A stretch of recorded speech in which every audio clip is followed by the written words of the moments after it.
Hey everyone, now I'm going to talk to you about the questions that I get with regards to, I'm wanting to prep my vehicle and wanting to make a list of modifications and so on and so forth. Improvements I can make to my vehicle. And I can tell you that sometimes you do need to make some, so let's talk about those. But generally, you probably don't. So I'll try to provide as much information as I can in the information pack, but when you book with me, you also provide me with information about what vehicle you've got. And over the years, I've built a really good mental knowledge of what the issues are with most of the vehicles.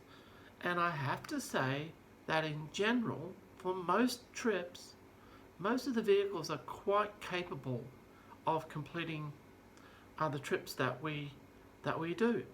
Now, I've even had someone come along on the Cape York trip, which is pretty serious four-wheel driving, and probably the trip where you're likely to do the most damage to your car, came along in a Nissan Pathfinder, and another person came along in a Kia of some description. I can't remember now what that particular Kia was, but it had low range. Needs low range, right? That's the thing for Cape York. You cannot do Cape York without low range. Not my trip anyway. I will vet out those things. The other thing that I'll vet out is really highly modified vehicles. Now, I've talked about this before, and I said I'm kind of giving away a little bit of a secret here. But if you come to me and you say, I've got, I'll just pick an example. I've got a Nissan Patrol wagon, and I've changed out the whatever engine it had, 4.2 litre diesel or 3 litre ZD30 or whatever. Terrible engine, by the way, but still. I've changed it out for, a 6.7 litre Cummins, and I've put, a 7-speed Allison gearbox behind it, and so on. Now, all of those components, the engine and the gearbox, are fabulous. They're great. The problem is when you modify a vehicle like that, very often it's the aftermarket bits that fail. So turbos attached and the way people install things. Just quite frankly, there are a lot of really average mechanics out there. And a lot of people who do these kinds of modifications don't really know just how well the manufacturers have created these vehicles to do these kinds of trips. Now, granted, the more we get into these highway style vehicles that have got to meet NCAP 5 ratings and Euro emission standards and all the rest, the harder it is to get a really capable four-wheel drive. But they're still not too bad compared to going ahead and doing massive modifications. But I digress. Let's just say, you've contacted me and you said, I've got a Nissan Patrol, or I've got a Ford Ranger, or I don't know, think of anything, a D-Max or whatever. And I'm thinking about doing this particular tour with you, and I'm really wondering what I need to modify and update and fix up. Well, the way I approach it is, what bits are critical, right? And most of these vehicles don't need any modification to do these trips, as I've said. However, there are some exceptions. You don't need a snorkel to do Cape York, but it's very risky without one. Well, it's a lot more risky. I've had lots of vehicles do Cape York with me that don't have snorkels. We take the appropriate precautions. However, and the other thing to bear in mind is snorkels aren't waterproof. Right? People think that if I put a snorkel on my vehicle, I can drive it underwater like a submarine with a periscope. No, you can't. Okay? The snorkel fitting to the airbox is very, very rarely waterproof to any extent at all. The secret is that by moving forward through the water with your airbox going up through a tube like that, and the joins where it might leak being somewhat protected by the front of the car, you're less likely to ingest water than if you've got the airbox with a trumpet kind of sticking out the front where it's trying to gather air from close by the grill. So it's an improvement, but it's not waterproofing. Let's be really clear on that. Now, my water crossings in Cape York are military operations. I can tell you, we take every precaution, and that does not mean that your vehicle will be 100% safe. Okay, I got to make that clear. If you come along on something like a Cape York trip, you're accepting that despite our best efforts, there is a chance that your vehicle might get damaged, and it might get damaged by deep water crossings. We do everything we can to prevent that, and we've also, had to take action after vehicles have been in the water to kind of ensure that they are safe to drive afterwards. So, that out of the way, things like snorkels for a Cape York trip are a good idea. In fact, snorkels are good for all our backtouring because they get your air intake up out of the dust. So, snorkel is a good thing, but it's not a critical thing for desert tours. What are the critical things for all tours is kind of the question that I would like to answer for you. The critical thing for all tours is that you have your vehicle inspected by a good 4x4 specialist at the very latest a month before the tour, and you make no modifications between that inspection and when you come on the tour. And the things that you're looking for or asking your 4x4 specialist to look for are the following, in probably the most critical order. Are the tyres in good condition? I start my touring season wherever I can with 100% brand new tyres. Wondering why there's no margin in this business, right? I run them down to 50% and then I throw them on a pile. Okay, so for 6 Mickey Thompson Baja ATZs of the size that fit my vehicle, you're talking about $1,800 worth of tyres. Now, you don't have to buy that brand of tyre. You can buy whatever works for you and fits within your budget. And to be honest with you, even the cheap tyres that are, particularly light truck constructions, are better than your old tyres, no matter who made them. So, in other words, make sure you got really good tyres. That they're not worn and that they're not old. Now, if you want to know how to judge the age of your tyres, I can tell you that. Just contact me. Don't bring tyres that are 5 years old. Don't bring tyres that are 6 years old. Okay? So, what's next? Suspension. If your vehicle is new or near new, don't bother changing the suspension for most trips. So, if your vehicle is older, get your 4x4 specialist to inspect it and tell you if the springs, the shockeys and the bushes, the rubber bushes, are in good condition. Now, the rubber bushes are actually really, really important. So make sure they're in good condition. As far as shock absorbers go, for the Simpson Desert, the Hay River, you can get away with, your shock absorbers being a little bit, older than you. You don't need any special shock absorbers. Your springs, as long as they're in good condition and haven't had all the paint chipped off them and been exposed to the weather and got rusty, your springs are going to be fine for the Simpson and the Hay and the Kimberley and those kinds of trips. Where your springs and shock absorbers become really, really, really critical is on the canning trip. So if you're booking a canning trip get really good quality shock absorbers and make sure they're nice and new when you come along on the trip. Springs, ditto, they don't have to be brand new, but just make sure they're not bad. They're not chipped and paint all off them and they're rusty. Now, there are some exceptions to the don't modify when it comes to the canning. And in particular, the RA Rodeo. Now, I know they're getting a bit old now, but there's still a few of them around the place. But maybe some later model Rodeos away as well, because I've been kind of out of touch for a few years, have an issue with the leaf springs on the rear.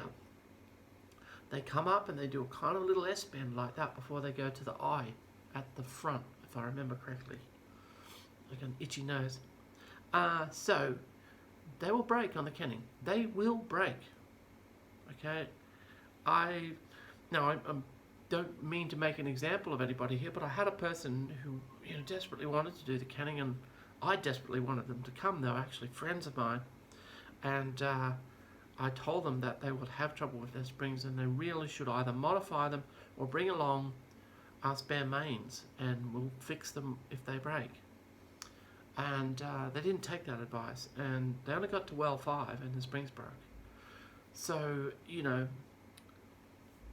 there are some exceptions. So don't be scared to ask me, but by the same token, don't go spending money that you don't have to spend.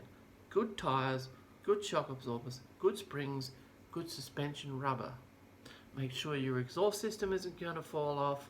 Make sure that your wheel bearings are in good condition. Make sure that everything's tight. Your roof rack is not going to fall off. Make sure your bull bar is not going to fall off. Your spotlights. And the big one I've mentioned a couple of times now, the UHF antenna. Okay? If you've got a stainless steel antenna, it will break. Get some plastic tubing from a hardware store that will fit over the antenna, the clear plastic stuff. Don't get the black stuff because it's got carbon in it. Stick it over your antenna when you arrive in Alice Springs. You won't break your antenna. Otherwise, get a really good quality broomstick style antenna. That's particularly the case if you have an alloy bull bar. Make sure your spotlights aren't going to fall off. Make sure your cooling system is in good condition. No dodgy radiators, no coolant leaks, no oil leaks. Okay? So get your 4-wheel drive specialist to look at those things. Suspension, bushes, oil leaks, cooling system. But don't go spending money you don't have to spend on modifications. What you want to spend your money on is the fuel for the trip and things that will make you comfortable setting up camp just about every day. Some trips every day. So imagine you let's say we don't operate on a time, we operate just basically by a rhythm. But let's say we left camp at 8:30 in the morning. Drive for 2 hours, we have our morning tea. You want to be able to access your morning tea easily, right? Now I boil the billies and you just bring your cup and your tea bag and whatever you want and you get the hot water off me. But, make your things easy if you want to have a snack or whatever. Make them easy to get at. It gets frustrating after a while if you have to keep digging for things. Then we drive, we have lunch, same thing, right? Same story. Then we drive and we usually in camp, we don't usually have an afternoon tea. We usually get into camp in time for us to set up camp in good daylight, get the fire going. If you want to cook in daylight, you can. Most people don't, strange enough, but that's just the way it works out. Usually have a kind of a happy hour, sitting around the fire, have a few drinks and have a chat. And, so lots of people cook in the dark. So, given that our philosophy is to try to help you experience the desert in its real beauty, we don't have a lot of light, right? We have enough light, but we don't have a lot. So the essential item for you is a head torch. Now, if you wear glasses like I do, make sure you get one with the little sticky out piece that's adjustable zoom kind of beam. Works really well, but also it keeps the light away from getting inside your glasses. While we're talking about head torches, get in the habit of learning to speak to people by shining your torch down here, not at their face, because you'll blind them. Okay, so when it comes to the camp, you want to have a way of camping. Now, whatever that is for you, that's easy to set up. For me, because I've got to set up a toilet and a shower tent and get a fire organised and all these other things, I simply have a swag and I throw it on the ground. Now, I have a tent or a tarp if I need it due to weather, but typically I just put my swag on the ground, on top of a tarp, obviously, but that's all I use. Now, other people that have travelled with me, particularly some of my tour guides, have had those kind of combination stretcher tarps, so it's elevated off the ground. I don't like them because I feel like they're a bit colder. The air gets underneath them. But whatever it is, make sure your camp is comfortable. That's the thing that's really going to annoy the heck out of you. So, when I'm talking about camping, if you're going to bring a fridge, and you don't have to, talk to me about how you might be able to come along without a fridge.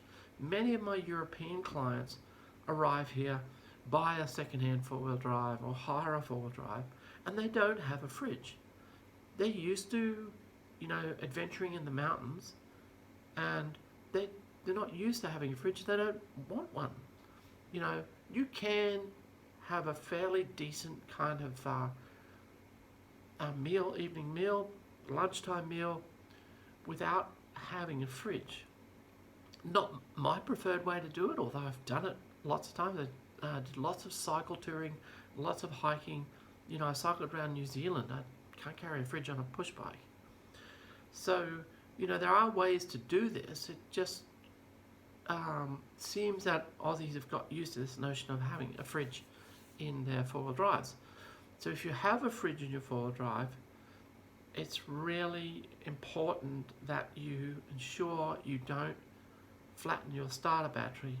Now, the best way to do that, to ensure that you don't do that, is to have an auxiliary battery fitted. So if there's one thing you're going to spend money on, if you have a fridge, make sure you fit an auxiliary battery. And while I'm talking about those auxiliary batteries, if you're not going to fit a 12 volt multi-stage charger, and if you don't know what that is, ask the specialist four-wheel drive people. If you're not going to fit a 12 volt multi-stage charger, and I never have, you can just use an ordinary high CCA, high cranking amps starter battery, an ordinary four-wheel drive heavy duty battery.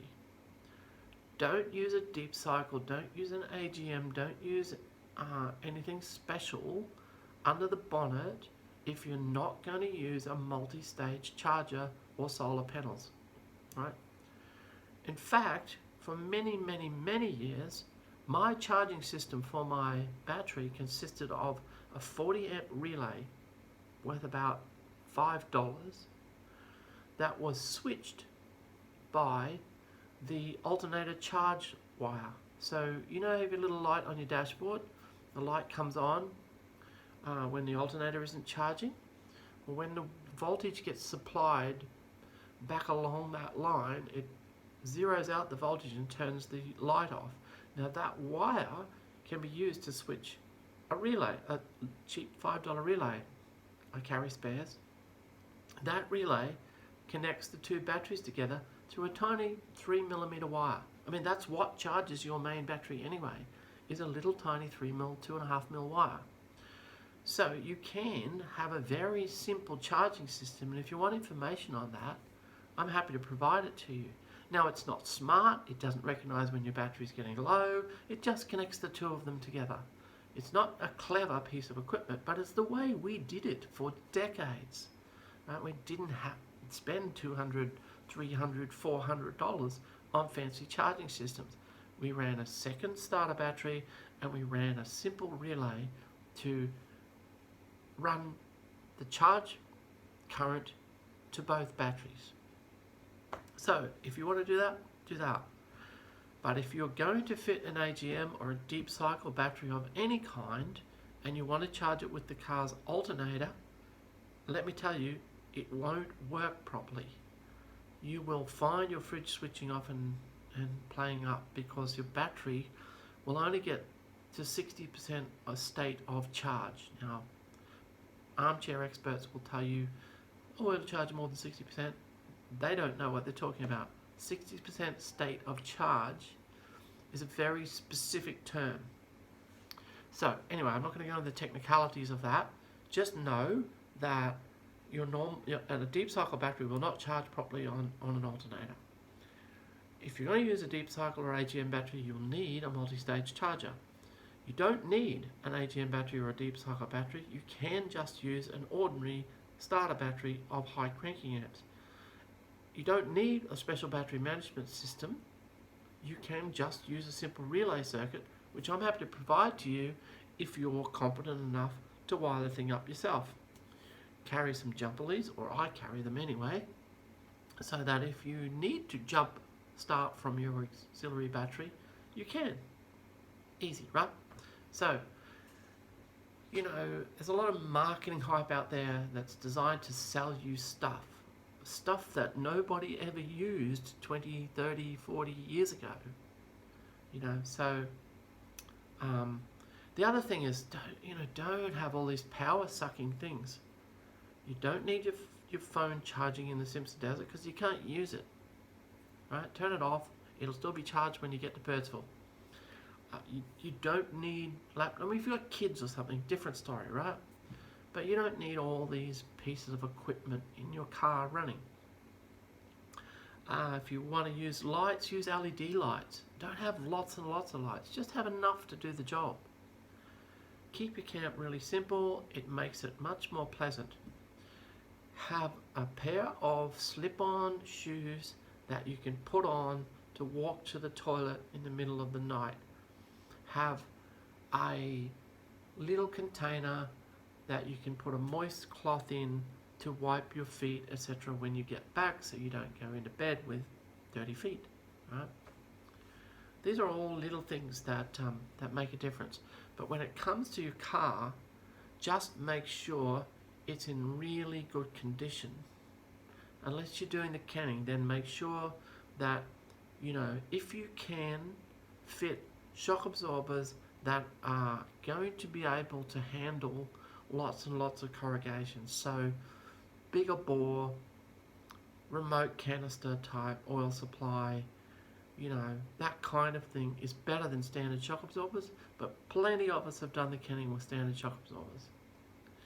Just make sure everything's in really, really good condition. Make sure your tyres are good. Make sure nothing's going to fail on your car, like cooling systems. Make sure everything's tight.